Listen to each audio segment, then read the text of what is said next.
వచ్చిన పావుర స్వరము భోజనావళికి పరిశుద్ధాత్మవరము ఇహ పరముల ప్రతిధ్వనించు ప్రభు యేసుని స్వరము దేవదేవుని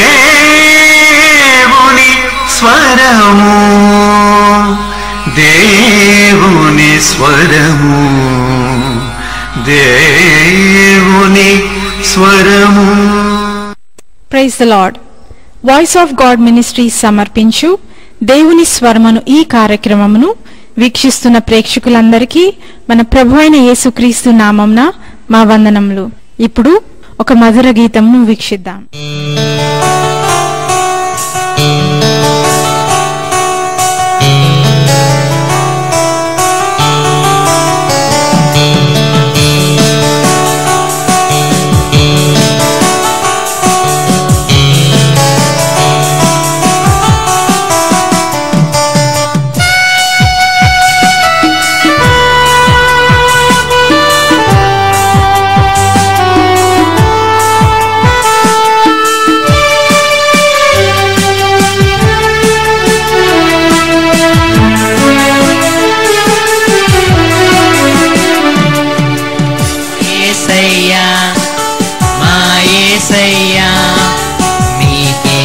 స్తుతి మహిమా ఆరాధనా మీకే ఘన మహిమా ఆరాధనా.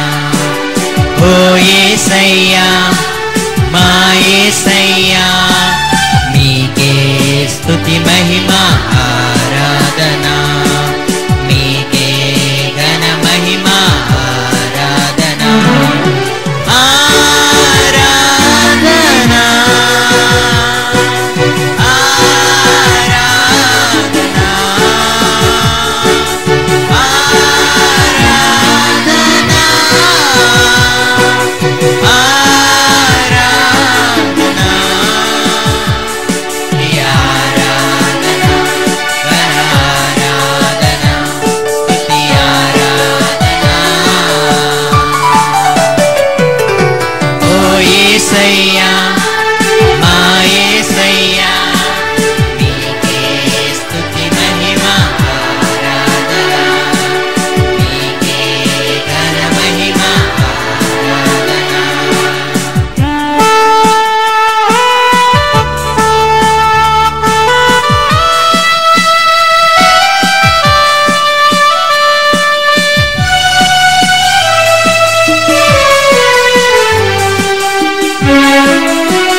ప్రేమ చూపించే మారని మా దేవా, నీ వాక్యపు వెలుగులో మే నడిచెదమయ్యా.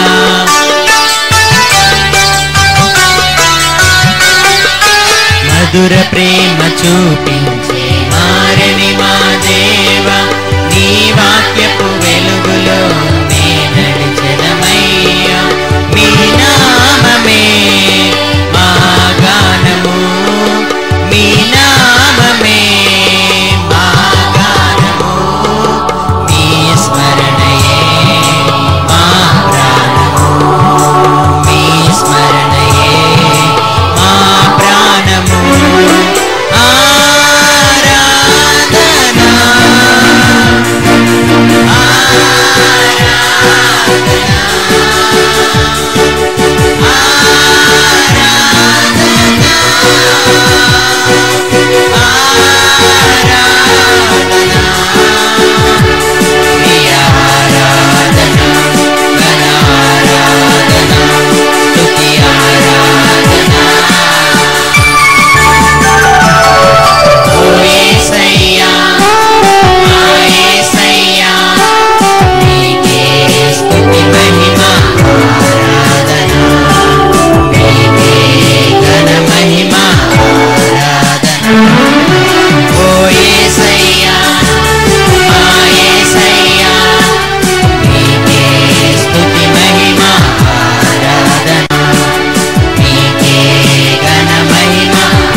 దేవుని పరిశుద్ధ నామమున మీ అందరికీ వందనములు. ఈరోజు దేవుని యొక్క వాక్య భాగంలోంచి కొద్ది మాటలు మనం ధ్యానించుకుందాం. సాధారణంగా మనందరము డెవలప్ అవ్వాలని కోరుకుంటూ ఉంటాం, ఎదగాలని కోరుకుంటూ ఉంటాం, ఫలించాలని కోరుకుంటూ ఉంటాం, మన వ్యాపారంలో అభివృద్ధి చెందాలని కోరుకుంటూ ఉంటాం, చాలా లాభాలు రావాలనుకుంటాం. వ్యవసాయం చేసే వాళ్ళు కూడా వాళ్ళ యొక్క పంటల్లో ఎన్నో లాభాలు రావాలని కోరుకుంటూ ఉంటారు. అదేవిధంగా కుటుంబ జీవితంలో కూడా మన బిడ్డలు మంచిగా ఎదగాలి, వాళ్ళు మంచిగా చదువుకోవాలి, ఆరోగ్యవంతంగా పెరగాలి, వారు మంచి ఉద్యోగాలు చేసుకుని మంచిగా సెటిల్ అవ్వాలి అని మనం కోరుకుంటూ ఉంటాం.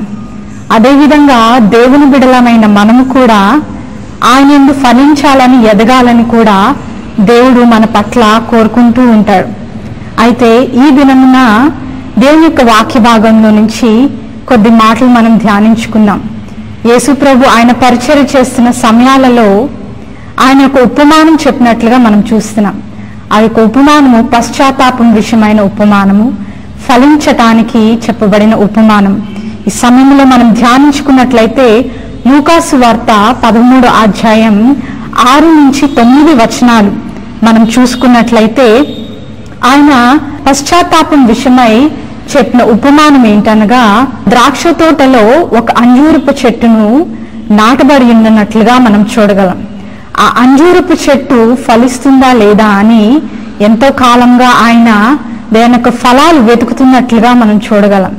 అయితే 3 ఏళ్లు గడిచినప్పటికీ దాని యందు ఎటువంటి ఫలాలు పొందనందున ఆ యొక్క యజమాని తోటమాలితో అంటాడు, 3 ఏళ్ల నుండి నేను దీని యొక్క ఫలాలు వెతుకుతున్నాను, ఎటువంటి ఫలాలు నాకు కనిపించట్లేదు, కాబట్టి ఈ యొక్క చెట్టు వలన ఈ భూమి వ్యర్థమైపోతుంది కదా అని చెప్పినట్లుగా మనం ఈ యొక్క ఉపమానంలో మనం చూసుకోగలం.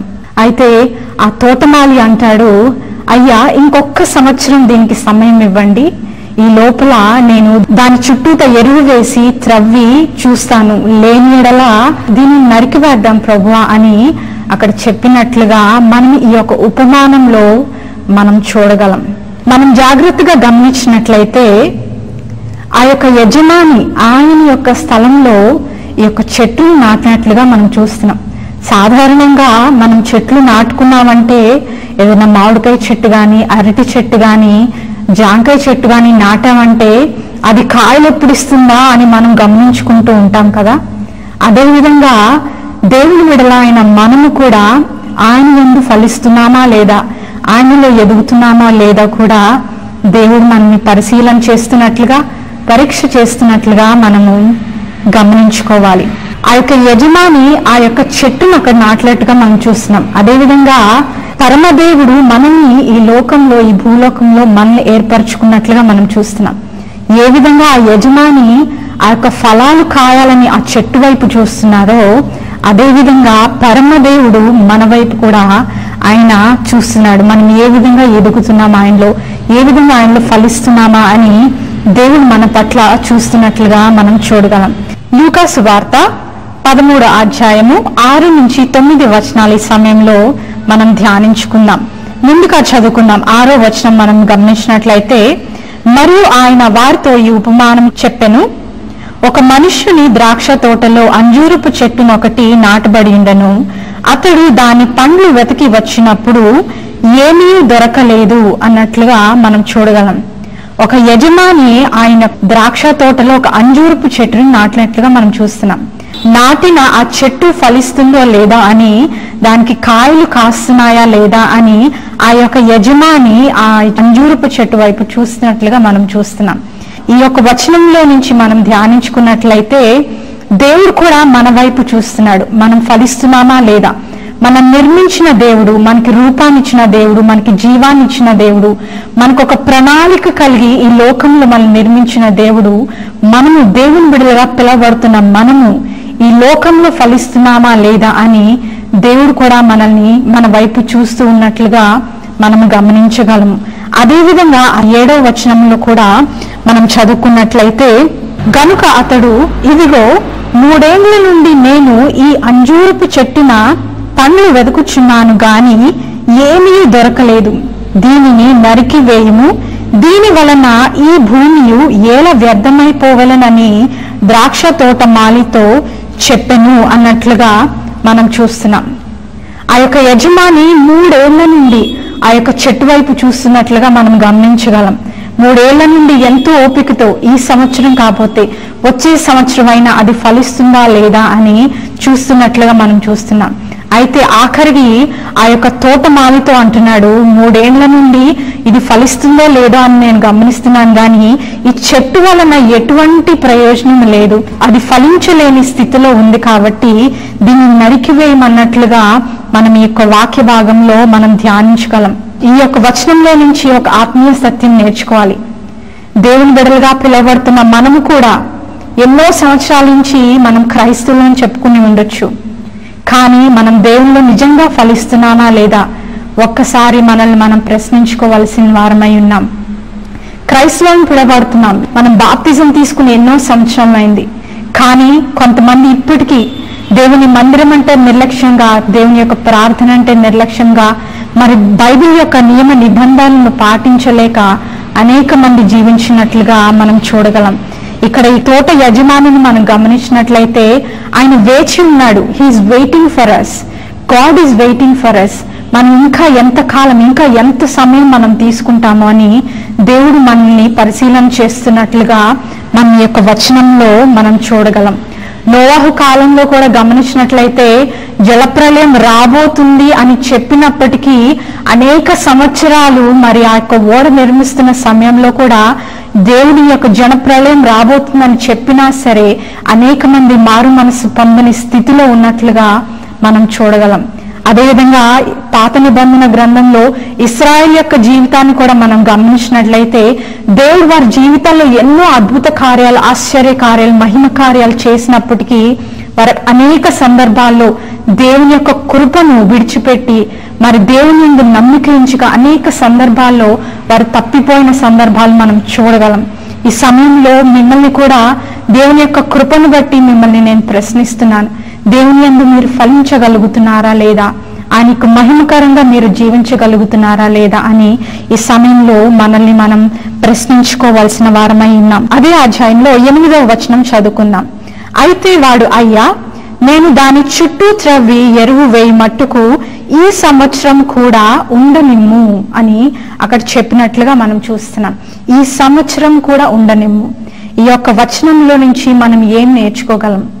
ఆ యొక్క యజమాని ఇన్ని సంవత్సరాలు వేచి ఉన్నాడు కదా, అంటే ఇన్ని సంవత్సరాలు ఒక టైం లిమిట్ ని ఇచ్చాడు. ఇప్పుడు టైం లిమిట్ లేని పరిస్థితిలో మనం చూడగలం. 3 సంవత్సరాలు నేను చూశాను, కానీ ఇప్పుడు సమయం లేదు అయ్యా, నేను ఇంకొక సంవత్సరం దీన్ని చూస్తాను, దీనికి ఎరువు వేస్తాను, దాని చుట్టూ త్రవ్వి నేను ఫలిస్తుందో లేదో అని గమనిస్తాను, లేని ఎడల దీనిని నరికివేయమని ఆ తర్వాత 9వ వచనంలో కూడా మనం చూడగలం. ఇక్కడ నుంచి మనం నేర్చుకోవాల్సింది ఏంటి అంటే, దేవుడు కూడా ఇన్ని సంవత్సరాలు మన కోసం వేచి ఉన్నాడు, ఇంకా కొద్ది సమయమే ఉందని సెలవిస్తున్నాడు. అంటే దాని అర్థము సంవత్సరాలు గడిచిపోతున్నాయి, మన జీవితం మంచిగా సాఫీగా సాగిపోతుందని అనుకుంటున్నాం, కానీ దేవుని యొక్క రాకడ త్వరగా రాబోతుందని మనము సిద్ధపడి ఉండవలసిన వారమై ఉన్నామని, మనము దేవునిలో ఎదగవలసిన వారమై ఉన్నామని, మనము ఫలించవలసిన వారమై ఉన్నామని మనల్ని మనం ప్రశ్నించుకోవాలి. మన జీవిత విధానం ఏ విధంగా ఉంది, మనం ఆత్మీయంగా ఎదుగుతున్నామా లేదా, ప్రతి క్షణము ప్రతి దినము మనం దేవునికి ప్రీతి పాత్రలుగా మనం జీవించగలుగుతున్నామా లేదా మనల్ని మనం ప్రశ్నించుకోవాల్సిన వారమై ఉన్నాం. ఆ తర్వాత వచనంలో కూడా మనం గమనించినట్లయితే 9వ వచనం, అది ఫలించినది సరి, లేని ఎడల నరికించి వేయుమని అతనితో చెప్పెను అన్నట్లుగా మనం చూడగలం. అది ఫలిస్తే సరే సరి, దాని చుట్టూతా త్రవ్వి నువ్వు ఎరువు వేయాలనుకుంటున్నావు, ఇంకొక సంవత్సరం ఉండనిమ్మంటున్నావు కదా, అది ఫలిస్తే సరే సరి, లేని ఎడల దాన్ని నరికి వేయమని వాక్య భాగంలో మనం చూడగలం. ఇక్కడ మనం గమనించినట్లయితే ఆ యొక్క చెట్టు అయితే చాలా పచ్చగా ఎంతో ఆకులు ఉండి ఫలించినట్లుగానే కనిపిస్తుంది. ఆ యొక్క మొదటి 6 వచనంలో మనం గమనించినట్లయితే దాని పండ్లు వెతకి వచ్చినప్పుడు ఏమీ దొరకలేదు. వెతకి వచ్చినప్పుడు అంటే చాలా పచ్చగా ఉండి ఉండొచ్చు, ఆ ఆకులు కింద ఎక్కడన్నా ఫలాలు ఉన్నాయేమో, లేకపోతే పిందెలు వస్తున్నాయేమో, కాయలు వస్తున్నాయేమో అని ఆ యజమాని వెతికినట్లుగా మనం చూస్తున్నాం. ఇక్కడ 9వ వచనాల్లో మనం చూసినట్లయితే ఫలిస్తే సరే సరే, లేని ఎడల అంటున్నాడు. అంటే ఈ యొక్క చెట్టు చూడటానికి మాత్రం పచ్చగా ఉండొచ్చు, గుబురుగా ఉండొచ్చు, నిండుగా ఉండొచ్చు, కానీ కాయ లేని పరిస్థితిలో ఉంది. అంటే ఆ చెట్టు అయితే చనిపోని స్థితిలో ఉండి ఉండొచ్చు, అంటే మంచిగా బలం పొందుకుంటూ ఉండొచ్చు, పచ్చగా ఉండి ఉండొచ్చు, కానీ కాయలు లేని స్థితిలో ఉంటుంది. అంటే ఆ యొక్క భూమి నుంచి అది బలాన్ని అయితే తీసుకుంటుంది, కానీ ఫలించని స్థితిలో ఉన్నట్లుగా మనం చూడగలం. మనం కూడా క్రైస్తవులమని మనం చెప్పుకుంటూ ఉంటాం, కానీ సాక్షార్థమైన జీవితం మాత్రం జీవించం. దేవుడు మనకిచ్చిన ఆజ్ఞల ప్రకారం మనం జీవించం. అనేక విధాలుగా ఈ లోకానుసారమైన సంబంధాలతోనే మనం జీవిస్తూ ఉంటాం.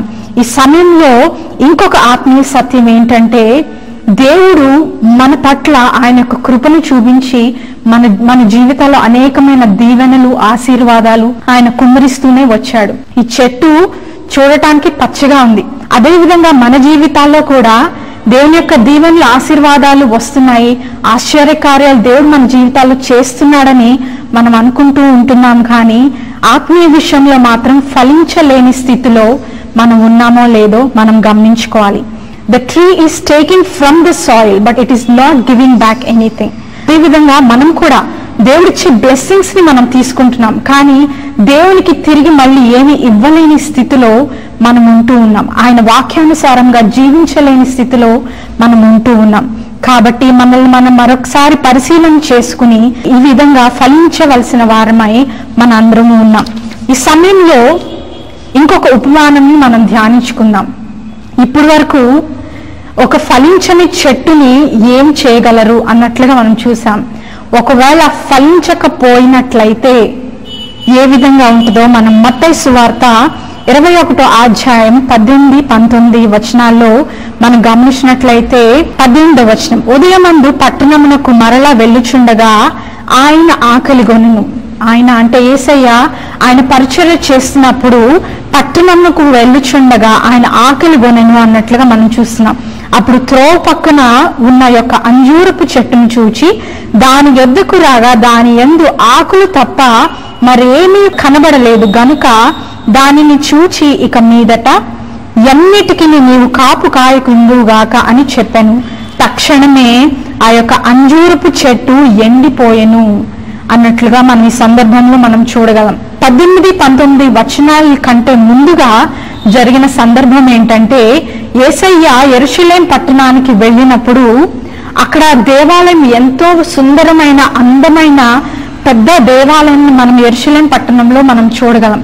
కానీ ఆ యొక్క యెరూషలేము పట్టణము బయట వాళ్ళు క్రయ విక్రయాలకే వాళ్ళు ఎక్కువ ఇంపార్టెన్స్ ఇస్తున్నారు, కానీ దేవుణ్ణి స్తుతించే విషయంలో, ఆరాధించే విషయంలో వారు ఇంపార్టెన్స్ ఇవ్వని పరిస్థితుల్లో మనం చూడగలం. కాబట్టి యేసయ్య అక్కడ కోపగించినట్లుగా మనం చూడగలం. 12వ వచనంలో మనం గమనించినట్లయితే, క్రయ విక్రయం చేయుచున్న వారిని వెళ్ళగొట్టి రూకలు మార్చు వారి బల్లలను, గువ్వలమ్ము వారి పీటలను పడద్రోసి నా మందిరము ప్రార్థనా మందిరం అనబడును అని వ్రాయబడి ఉన్నది, అయితే మీరు దాన్ని దొంగలు గుహగా చేసేడి వారాయను అన్నట్లుగా మనం చూస్తున్నాం. ఈ యొక్క సందర్భం ఏ విషయంలో చెప్పారంటే, ఈ యొక్క మందిరాన్ని ప్రాముఖ్యత ఇవ్వక, అంటే మీ యొక్క ఆత్మీయ జీవితానికి మీరు ప్రాముఖ్యత ఇవ్వక, ఈ బయట ఉన్న బిజినెస్ కి, క్రయ విక్రయాలకి మీరు యొక్క ప్రాధాన్యత ఇస్తున్నారు అని అక్కడ చెప్పి, ఆ యొక్క సందర్భానుసారంగా ఈ యొక్క మరి అంజూరపు చెట్టుని ఆ విధంగా చేసినట్లుగా మనం పై సందర్భంలో మనం చూడగలం. మనం ఆత్మీయంగా ఫలిస్తున్నామా లేదా అన్న దానికి సాదృశ్యంగా ఈ యొక్క అంజూరపు చెట్టు విషయంలో చేసినట్లుగా మనం చూడగలం. ఈ యొక్క సందర్భాన్ని అంతటిని మనం గమనించినట్లయితే దీన్ని ఏ విధంగా అంటారంటే, కొంతమంది భక్తులు ఏ విధంగా అన్నారంటే రిలీజియన్ వితౌట్ సబ్స్టెన్స్ అన్నారు. ఇక్కడ రిలీజియన్ అన్నది ఇంపార్టెంట్ కాదు, కానీ రిలీజియన్ వితౌట్ సబ్స్టెన్స్ అంటే మనం భక్తి చేస్తున్నాం కానీ దాని సారం లేని విధంగా, ఆత్మీయంగా ఎదగకుండా ఉన్న విషయాన్ని బట్టి ఇక్కడ ఈ కొటేషన్ ని చేర్చబడటం జరిగింది. అయితే మనం కూడా ఈ యొక్క సందర్భం నుంచి ఏం నేర్చుకోగలం? కొంతమంది క్రైస్తవులను చెప్పుకొని కూడా మందిరాన్ని నిర్లక్ష్యం చేసేవారు మనలో చాలా మంది ఉన్నారు. మందిరానికి సరైన సమయానికి వెళ్ళని వారు చాలా మంది ఉన్నారు. కాబట్టి మనం ఎటువంటి భక్తి చేస్తున్నాం? ఏదో అందరికీ కనబడాలనే భక్తి చేస్తున్నామా, లేకపోతే నిజంగా దేవుణ్ణి స్తుతించడానికి, ఆయన యొక్క గొప్ప నామాన్ని ఆరాధించడానికి, మరి ఆయన వాక్యానుసారంగా మనం జీవించడానికి ప్రయత్నం చేస్తున్నామా లేదా మనల్ని మనం పరిశీలన చేసుకోవాల్సిన వారమై ఉన్నాం. 3వ సందర్భం మనం చూసినట్లయితే, బాప్తిసం ఇచ్చే యోహాను ఒక మాట అంటాడు. ఏమంటాడంటే, మత్తయి సువార్త 3వ అధ్యాయం 10వ వచనంలో మనం గమనించినట్లయితే, ఇప్పుడే గొడ్డలి చెట్ల వేరను ఉంచబడి ఉన్నది గనుక మంచి ఫలము ఫలింపని ప్రతి చెట్టును నరకబడి అగ్నిలో వేయబడును అన్నట్లుగా మనం ఈ సందర్భంలో మనం చూడగలం. ఎందుకు బాప్తిజం ఇచ్చి యోహాను ఈ మాట చెప్పాడు అంటే, ఆయన యేసు ప్రభు పేరిట అనేక మందికి బాప్తిజం ఇస్తూ ఉన్న సమయంలో ఫరిసీయులు, సద్దూకీయులు వచ్చి మరి ఈయన చేసే పని ఏంటి, ఈయన ప్రశ్నించడానికి, ఈయన వేలెత్తి చూపించడానికి, ఈయనకి శిక్ష వేయటానికి బాప్తిజం ఇచ్చి యోహాన్ని పరిశీలన చేస్తున్నట్లుగా మనం చూడగలం. అయితే బాప్తిజం ఇచ్చి యోహాను వారితో ఈ మాట అంటున్నాడు, మీరు ధర్మశాస్త్రం అంతా మీకు తెలిసి ఉండొచ్చు, కానీ మీరు ఈ యొక్క నిజమైన క్రీస్తుని, యేసే మన కోసం చనిపోతున్నాడని, మీరు కూడా పాప క్షమాపణ పొంది మీరు కూడా బాప్తిజం తీసుకోవాలి. ఆయన సిలువలో మన కోసం మరణించబోతున్నాడు, మన పాపాల నిమిత్తమై ఆయన శిక్ష నందబోతున్నాడు అని మీరు నమ్మి మీరు బాప్తిజం తీసుకోవాలి. ఫలించండి, ఫలము ఫలింపని ప్రతి చెట్టు నరకబడి అగ్నిలో వేయబడును, కాబట్టి మీరు కూడా ఫలించవలసిన వారై ఉన్నారు అని ఈ వాక్యం ద్వారా, ఈ మాట ద్వారా బాప్తిజం ఇచ్చి యోహాను ఆ ఫరిసీయుల్ని, సద్దూకీయుల్ని అక్కడ ప్రశ్నిస్తున్నట్లుగా మనం చూడగలం. కాబట్టి ఈ యొక్క వచనాలన్నిటి నుంచి, ఇప్పటి వరకు ధ్యానించుకున్న వచనాలన్నిటి నుంచి మనము ఏ విధంగా జీవిస్తున్నామా లేదా మనం పరిశీలన చేసుకోవాలి. దేవుడు మనకు ఒక అవకాశం దయచేశాడు. మీరు ఈ సమయంలో ఈ యొక్క వాక్యాన్ని వింటున్నారు అంటే దేవుడు మీకు మరొక అవకాశాన్ని మీరు దయచేశాడు. మనం ఏ విధంగా జీవిస్తున్నాం, మనం ఏ విధంగా ఫలిస్తున్నామా లేదో మనం ప్రశ్నించుకోవాలి. దేవుడిచ్చే కృపను బట్టి, దీవెనలు బట్టి మనం సంతోషంగా ఉన్నాం, మనకు అన్నీ ఉన్నాయని మనం అనుకోవటం కాదు, కానీ దేవుని యొక్క వాక్యానుసారంగా మనం జీవిస్తున్నామా లేదా, మనం ఫలిస్తున్నామా లేదా, ఆయనకి ప్రీతికరముగా మనం జీవిస్తున్నామా లేదా మనం ప్రశ్నించుకోవాలి. దేవుడు మనకి ఇంకొంచెం సమయం ఇస్తున్నాడు. ఇన్నాళ్ళు మనము మన యొక్క జీవితాన్ని గడిపివేయవచ్చు, కానీ ఇప్పుడు మన లిమిటెడ్ టైం ఉందని అట్లుగా మనం చూడగలం. కొద్ది సమయము, ఆ యొక్క తోటమాల అంటాడు, ఇంకొక సంవత్సరం దీన్ని ఉండని మనం ఏ విధంగా సెలవిస్తున్నాడో మనము కూడా ఆ యొక్క వాక్యాన్ని మన జీవితాల్లో అన్వయించుకుని, ఏమో దేవుడు నాకు ఇంకా కొంచెమే సమయం ఇస్తున్నాడేమో, ఆయన రాకడి రాబోతుంది కదా, నేను నిజంగా ఫలిస్తున్నానా లేదా, ఆయనలో నేను ఎదుగుతున్నానా లేదా అని మనం పరిశీలన చేసుకుని ఆయన యందు భయభక్తులో మనందరం జీవించవలసిన వారమై ఉన్నాం. ఈ సమయంలో మనందరం కళ్ళు మూసుకుని ప్రార్థన చేసుకుందాం. ప్రేమగల మా తండ్రి, మీ మహోన్నతమైన నామమునకు స్తుతులు స్తోత్రములు చెల్లిస్తున్నాం ప్రభా. మరి సమయంలో తండ్రి వాక్యం విన్న ప్రతి ఒక్క బిడ్డని తండ్రి నాయన మీరు దీవించండి, ఆశీర్వదించండి తండ్రి. మరి నాయన వారు నాయన మీ యందు ఫలించులాగనా నాయన ప్రభా, అభివృద్ధి చెందులాగనా నాయన సహాయం దయచేయమని వేడుకొంచున్నాం తండ్రి. నాయన మీ రాకడి నాయన త్వరగా రాబోచున్నది ప్రభా. అయితే నాయన మేమందరము నాయన సిద్ధపాటు మనసు కలిగి నాయన మీలో నాయన ఇంకను ఆత్మీయంగా ఎదుగుతూ మీలో నాయన ఇంకను ఫలించే వారంగా తండ్రి ప్రతి ఒక్క బిడ్డని నాయన దీవించి నాయన ఆశీర్వదించమని వేడుకొంచున్నాం నాయన తండ్రి. ఈ సమయంలో మరి వారి కుటుంబ జీవితాల్లో ఎటువంటి సమస్యలు ఉన్నప్పటికీ వాటి కోసం కూడా ప్రార్థిస్తున్నాం నాయన తండ్రి. నాయన ఫ్యామిలీ ప్రాబ్లమ్స్ కోసం ప్రార్థిస్తున్నాం తండ్రి. ఏ బిడ్డలైతే అనారోగ్య పరిస్థితుల్లో ఉన్నారో ఆ బిడ్డల్ని నాయన మీరు ముట్టి స్వస్థపరచమని వేడుకొంచున్నాం తండ్రి. నాయన ఆర్థిక ఇబ్బందుల్లో ఉన్న బిడ్డల్ని జ్ఞాపకం చేసుకోండి తండ్రి. మానసికంగా కుంగిపోయిన బిడ్డల్ని నాయన మీరే దర్శించండి నాయన ప్రభా. వారిని ఆదరించి నాయన మీరే బలపరచమని వేడుకొంచున్నాం తండ్రి. మరొక్కసారి ఈ వాక్యం విన్న ప్రతి ఒక్క బిడ్డ హృదయంలో ఈ వాక్యము ఫలించి నాయన ప్రభా అభివృద్ధి చెందులాగిన సహాయము దయచేయమని ఈ ప్రార్థన యేసు నామమున అడిగి వేడుకొంచున్నాము తండ్రి. ఆమేన్. దేవుడు మిమ్మల్ని దీవించును గాక. ఆమేన్. ఈ వర్తమానం ద్వారా మీరు ఆత్మీయ మేలులు మరియు శారీరక స్వస్థతలు పొందుకుంటున్నారని నమ్ముచున్నాము. మీ ప్రార్థన అవసరతలు మాకు తెలియజేయగలరు. మా చిరునామా pastor G Suresh, voice of God ministries, Zion ప్రార్థనా మందిరం, GDMM cross roads, DVR colony ఎదురుగా, నందిగామ 521185, కృష్ణా జిల్లా. మా ఫోన్ నంబర్స్ 9557740447 మరియు 9849202841. You can visit us on our website at www.voiceofgod.in or mail us at suresh_gdmm@yahoo.com or gvprao2003@yahoo.com. Pastor G. Suresh, Voice of God Ministries, Sion Pradhana Mandiram, GDMM Cross Roads, DVR Colony ఎదురుగా, నందిగామ 521185, కృష్ణా జిల్లా.